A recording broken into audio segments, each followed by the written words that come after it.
Hello everyone, welcome to commerce studies. आज हम इस वीडियो में कन्फ्लिक्ट ऑफ इंटरेस्ट के बारे में डिस्कस करेंगे। गाइस, जो ये टॉपिक है ये सोशल एंड बिजनेस एथिक्स का टॉपिक है और बाकी टॉपिक्स इससे पहले जो हमने किए थे उनकी तरह ये टॉपिक भी काफ़ी इंपॉर्टेंट है, तो इसके बारे में हम डिस्कस करेंगे।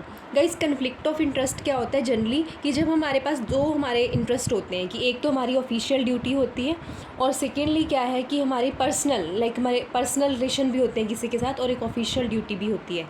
तो जब हम दो तरह की सिचुएशन में फंस जाते हैं तो ये एक तरह से क्या है, हमारा कन्फ्लिक्ट ऑफ इंटरेस्ट है कि हम ऑर्गेनाइजेशन की ड्यूटी को परफॉर्म करें या किसी के साथ हमारे रिलेशन है, पर्सनल मेरा लिंक है, पर्सनल बेनिफिट है आपका किसी के साथ, तो वो आप उसको फॉलो करोगे। तो किस अगर जब हम इस तरह की सिचुएशन में डिसीज़न लेते हैं तो हमारा जो डिसीज़न है वो बाइस्ड हो जाता है कहीं ना कहीं। ठीक है, जैसे मैंने आपको यहाँ पे एग्जांपल देती हूँ एक डॉक्टर की। तो एक डॉक्टर है, वो गवर्नमेंट हॉस्पिटल में सपोज़ वर्क कर रहा है वो। तो उस सिचुएशन में क्या है कि मान लो उसके घर पे भी उसका क्लिनिक है, तो वहाँ पे उसके पास कोई पेशेंट आता है तो वो कई डॉक्टर्स ऐसे होते हैं कि वो अपना पर्सनल इंटरेस्ट देखने के लिए, मतलब पर्सनल इंटरेस्ट की वजह से क्लिनिक पे वो प्रॉपरली चेकआउट करते हैं, प्रॉपर चेकिंग करते हैं, प्रॉपर उनका जो अपॉइंटमेंट होते हैं उसके अकॉर्डिंग उसकी प्रॉपर मेडिसिन दी जाती है। बट अगर हम वही डॉक्टर अगर वो हॉस्पिटल में चेक करता है तो वो प्रॉपर चेक नहीं करता, क्योंकि उसे पता है कि उसका पर्सनल अगर वो करेगा घर पे तो वो उसे ज़्यादा अर्निंग होगी। ठीक है, तो इस सिचुएशन में क्या है, तो उसके डिसीज़न है ना वो बाइस्ड हो जाता है। जो डॉक्टर है वो दो तरह के उसके इंटरेस्ट हैं, एक तो उसका पर्सनल भी है और वो कंपनी या किसी कंपनी में नहीं, यहाँ पे हम कहेंगे ऑर्गेनाइजेशन कोई भी हो सकती है, तो वो हॉस्पिटल में वर्क कर रहा है। तो वो दो सिचुएशन में जब एक बंदे के माइंड में दो सिचुएशन होती हैं तो उस सिचुएशन में उसका जो डिसीज़न होगा वो बाइस्ड होगा। तो इसे ही कन्फ्लिक्ट ऑफ इंटरेस्ट कहते हैं कि जब आपका जो डिसीज़न है वो बाइस्ड हो जाए तो वो आप इट मीन्स आपका जो पर्सनल इंटरेस्ट भी इन्वॉल्व है और ऑर्गेनाइजेशन का इंटरेस्ट भी आपका वहाँ पे इन्वॉल्व है। तो ऐसे ही ऑर्गेनाइजेशन में भी कई बार इस तरह की सिचुएशन आ जाती है कि आपको पर्सनल बेनिफिट भी हो रहा होता है उस सिचुएशन में और ऑर्गेनाइजेशन का भी, तो आप ऑर्गेनाइजेशन के बेनिफिट को देखोगे या पर्सनल बेनिफिट को देखोगे। तो इस तरह के डिसीज़न कैसे लिए जाएँ, इस तरह के डिसीज़न में उस पर्सन को इन्वॉल्व किया जाए या ना किया जाए, तो उसके रिलेटेड ये टॉपिक है। ठीक है, तो इसके फीचर्स क्या हैं? फीचर्स ये हैं कि इस तरह की सिचुएशन को डिफ़ाइन करना क्या है, डिफ़िकल्ट है, it is difficult to define. Next is set of circumstances that create risk. बहुत सारे ऐसी सिचुएशन की वजह से रिस्क अराइज होता है और जो डिसीज़न है वो हमारा बाइस्ड हो जाता है जो हम डिसीज़न लेते हैं। और इससे क्या होता है कि की फैक्टर फॉर आई थिंक मैंने यहाँ पे कंप्लीशन लिखा होगा, की फैक्टर फॉर कंपटीशन होगा यहाँ पे, आई विल चेक और मैं इसको कमेंट में लिख दूँगी यहाँ पे क्या पॉइंट है। Next is doubt on integrity of a person. उस पर्सन की इंटेग्रिटी के ऊपर जो है वो डाउट क्रिएट हो जाता है। डाउट इन द सेंस कि मान लो जो पर्सन वहाँ पे वर्क कर रहा है, ठीक है, तो अगर मान लो उसने अपना पर्सनल इंटरेस्ट देखा, वहाँ पर ऑर्गेनाइजेशन का इंटरेस्ट उसने नहीं देखा, तो नेक्स्ट टाइम अगर सपोज करो वो ऑर्गेनाइजेशन का इंटरेस्ट भी देख रहा होगा ना, तो उस सिचुएशन में क्या होगा कि हमें तो यही लगेगा कि उस पर्सन ने क्या किया है, अपना ही मतलब अपने बेनिफिट के लिए काम किया। तो उस पर्सन की जो इंटेग्रिटी होती है उस पर एक तरह से क्या क्रिएट हो जाता है, डाउट क्रिएट होना शुरू हो जाता है। नेक्स्ट है उसके बाद हमारे पास bad news for the employees reputation. उसकी जो रेपुटेशन है एम्प्लॉय की वो भी इसकी वजह से कहीं ना कहीं वो भी ख़राब हो जाती है। ठीक है, जो हमारा एम्प्लॉय वर्क कर रहा है उसकी रेपुटेशन पे भी इसका इम्पैक्ट पड़ता है। नेक्स्ट इज़ कॉम्प्लेक्स है। ये जो सिस्टम है ये काफ़ी ज़्यादा कॉम्प्लेक्स भी है और मतलब डिफ़ाइन नहीं कर सकते हम कि क्या है, क्या प्रॉब्लम है, इसकी वजह से भी हो जाता है। Next is struggle for the employees. जो यहाँ पे ऑर्गेनाइजेशन में एम्प्लॉय वर्क कर रहे हैं तो उनके लिए एक तरह से प्रॉब्लम क्रिएट हो जाती है कि वो क्या करें।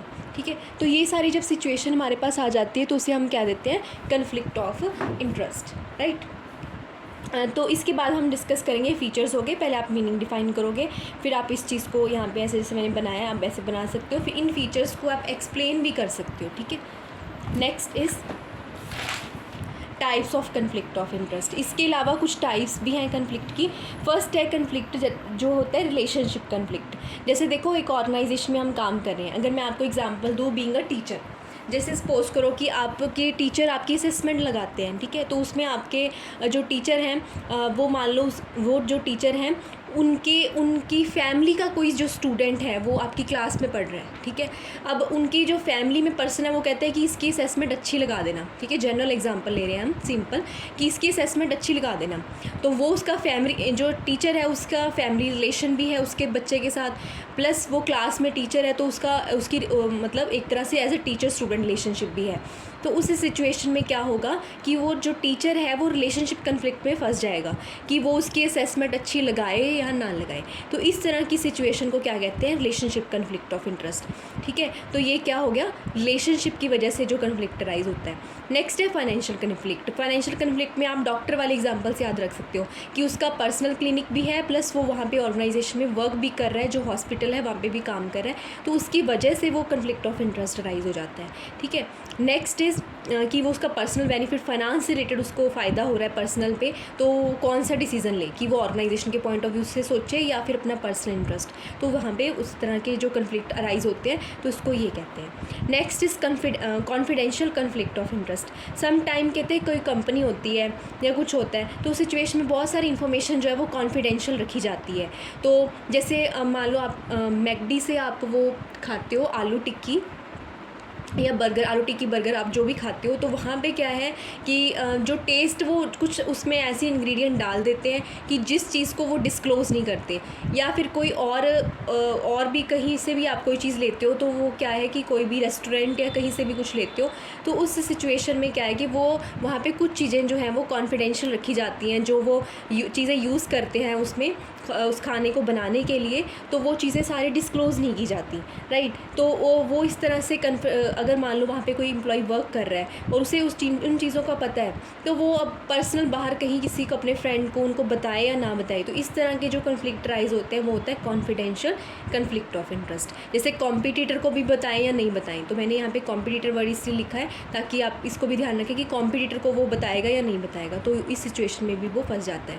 Next is innocent conflict. तो नेम से क्लियर होता है कि जिसके बारे में एम्प्लॉयर या एम्प्लॉय भी अवेयर नहीं होते हैं, सडनली इस तरह के कन्फ्लिक्ट राइज हो जाते हैं, लेकिन इसके बारे में किसी को ज़्यादा नॉलेज नहीं होती है।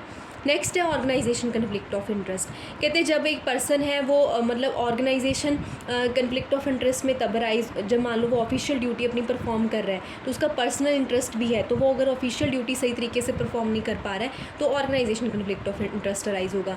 इसी तरीके से अगर पर्सनल कन्फ्लिक्ट ऑफ इंटरेस्ट होता है, अगर एक पर्सन का ऑफिशियल ड्यूटी की वजह से पर्सनल इंटरेस्ट भी वो नहीं कर पा रहा है तो वो क्या होगा, पर्सनल कन्फ्लिक्ट ऑफ इंटरेस्ट होगा। तो इस तरीके से ये सारे कुछ टाइप्स हैं, relationship, financial, confidential, innocent, organizational और पर्सनल कन्फ्लिक्ट ऑफ इंटरेस्ट। अब आपको कन्फ्लिक्ट ऑफ इंटरेस्ट का मीनिंग पता चल गया, उसके बाद में फीचर्स आप एक्सप्लेन कर दोगे, फिर ये टाइप्स हैं उनको एक्सप्लेन कर दोगे।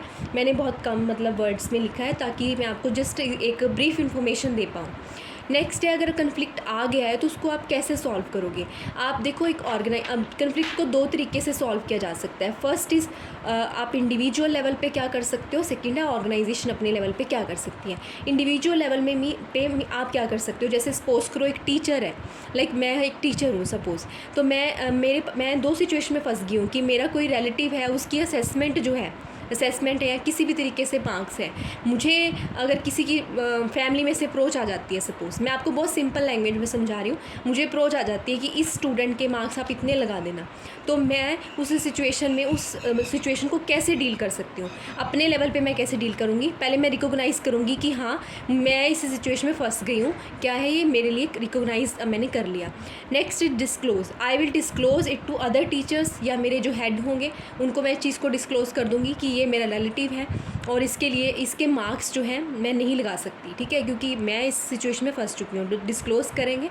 Next is third is remove your self from decision making. तो आप उस चीज़ में इन्वॉल्व ही ना हो, आप क्या करें, अपना जो काम है किसी और पर्सन को दे दें, और वो फिर क्या है, आप उस सिचुएशन से ही निकल गए तो आपके हाथ में डिसीजन लेना है ही नहीं, तो एक तरह से फेयर वर्क वहाँ पे हो पाएगा। तो आप अपने आप को डिसीजन मेकिंग से अलग कर दीजिए और थर्ड पार्टी को वो काम जो है वो दे दीजिए कि इस स्टूडेंट का काम मैं नहीं कर सकती, आप कर दें, ठीक है। तो इससे क्या है, रिलेशनशिप कन्फ्लिक्ट ऑफ इंटरेस्ट जो एक तरह से है वो रिमूव हो सकता है। जैसे रिकॉग्नाइज़ करेंगे, डिस्क्लोज़ करेंगे और अपने आप को डिसीजन मेकिंग से रिमूव कर देंगे।